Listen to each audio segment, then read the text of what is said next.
మన సునీతమ్మ బంపర్ మెజార్టీతో గెలవడానికి అతిశయోక్తి లేదు. ఎందుకంటే గత 2 ఇయర్స్ వచ్చి రేవంత్ రెడ్డి వచ్చిన 2 ఇయర్స్లో ఆయన చేసిన ఒక్క హామీ కూడా ఇంతవరకు నెరవేర్చలేదు.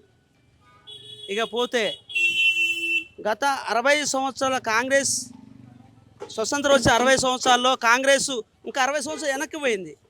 మన కేసీఆర్ ప్రభుత్వంలో 9 సంవత్సరాల 9 డబల్ 20 సంవత్సరాలు ముందుకెళ్ళింది. అదే వచ్చిన ఈ రేవంత్ వచ్చిన 2 సంవత్సరాల్లో దగ్గర 20 సంవత్సరాలు వెనక్కిపోయింది. వాళ్ళు మంత్రులు వాళ్ళు కొట్టుకోవటం, ఒకరి మీద ఒకరు ఇది చేసుకోవటం, వాళ్ళ కమిషన్ల కోసం వాళ్ళు కొట్టుకోవడం తప్ప ప్రజలకు చేసేది ఏం లేదు. రియల్ ఎస్టేట్ హైదరాబాద్లో రియల్ ఎస్టేట్ మీద బతికే వాళ్ళు ఎన్నో లక్షల మంది ఉన్నారు.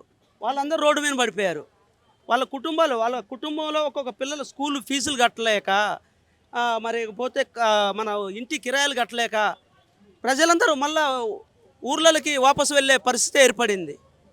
ఇంకా అది పోతే 6 గ్యారెంటీల పరిస్థితి చూస్తే ఆడపిల్లకి ఇచ్చే 2500 ఇవ్వలేదు. మరి ఇకపోతే మన నిరుద్యోగ వృత్తి 2500 ఇవ్వలేదు. రైతులు రుణమాఫీ చేయలేదు. మళ్ళీ పెట్టుబడి సహాయం చేయలేదు. మళ్ళీ పోతే కౌలు రైతులు 12,000 రూపాయలు ఎగ్గొట్టిండు. సిటీలోకి వస్తే బస్తీ దవాఖానాలు కేసీఆర్ పెట్టిన బస్తీ దవాఖానాలు కూడా మొత్తం కుట్టుబడి అక్కడ మెడిసిన్ లేదు, ఏమీ లేదు.